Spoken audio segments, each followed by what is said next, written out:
What mattered was family at home, which I was kicking to the curb.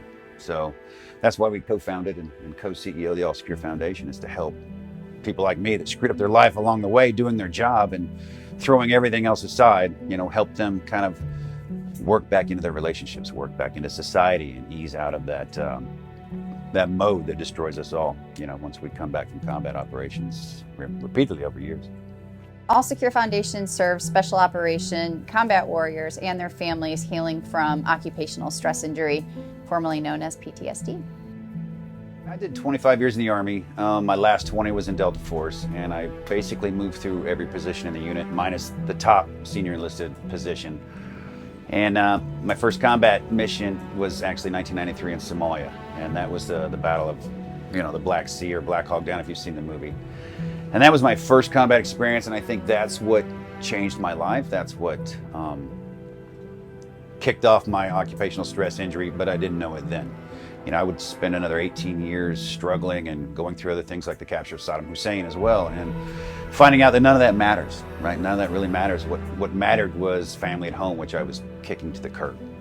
It's not asking for help, it's asking for improvement, right? It's an injury. We need help with those injuries, like a broken arm. That's what, occupational stress injury versus post-traumatic stress disorder turns people away. But that's self-assessment. Look inward, you need the help. You're not alone. I need the help.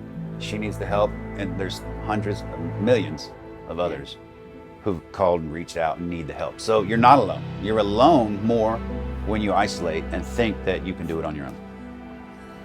I would say for our spouses and family members who are also struggling, not only to help their warrior, but having maybe anxiety or depression or symptoms of secondary post-traumatic stress themselves, that assessment is also very critical. And for the spouses especially, to put that oxygen mask on, take a step back, and know that your focus is on family and the kids, and making sure to hold everything together, and it becomes very, very overwhelming. Step back, take a breath, assess, and see where you need to go to get your own help and healing. Because it's much better to help others when you feel that you're in a better place. So it's like being an airplane, right? Put your oxygen mask on first so you can help other people. If not, you're going to pass out or be overwhelmed. We tell people, so many people, I don't need the help, or give it to somebody who deserves it, right? That's what the special operations community keeps saying to us. Give it to somebody. I was just on the phone with one of my close best friends. Give it to somebody else, Oh, that sounds like you're doing a great thing down there. I go, I asked you, and you told me, give it to someone else. I don't deserve it. He was in one of those moods at the time. And thankfully, he was calling me today to tell me he was on the path to recovery again. And he was doing well, so keep at it. Everybody, always keep at it. We all pitch in.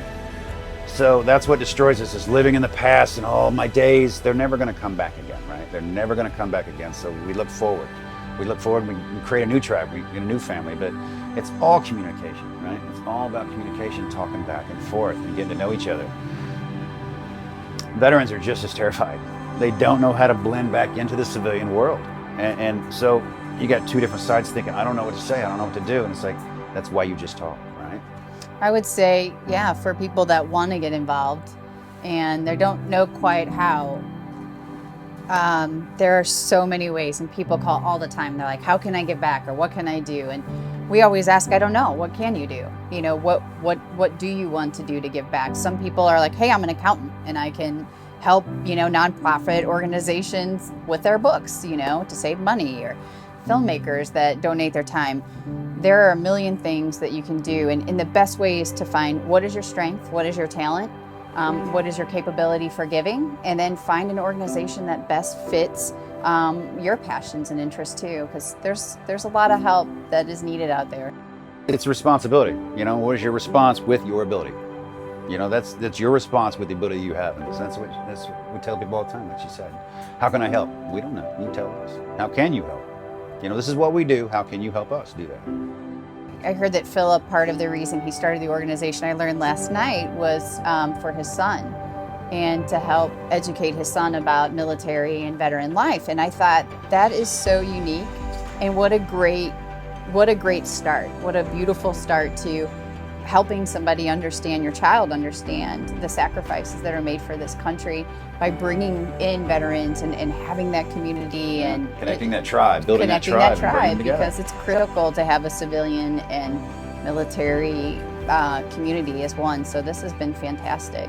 And when we come together, we realize that it's not, oh, the civilians forgot we're at war, right? And people are like, oh, nobody cares. Well, that's your job, right? To make civilians forget about war, right? I don't want to hear about fires every day from firemen. So that's our job, that our kids don't know we're still at war, really, you know? And it's veterans' job, it's military job to get to know the civilians and how, you know, the fact that if you want to burn a flag, or you want to protest, that's what we fought for, is that freedom. Freedom is freedom for everyone, right? Not just my opinion or your opinion, it's freedom for everyone to do their thing, right? So I think that's important to share those stories. It was amazing. I mean, it's been an amazing time. I think we have 13 total people with us here, and just with us. And just from last night, just one night, I think we're saving lives. Just people talking to people and reconnecting and sharing some stories. And it's not the combat stories, blah, blah. And sure it is, but it's the sharing of the feelings now and how we're doing now and helping each other out. I saw a lot of friends perk up last night, and that's amazing to bring people together like this and just, you know, feel safe and secure again and talk to each other and feel part of that tribe that you miss so much.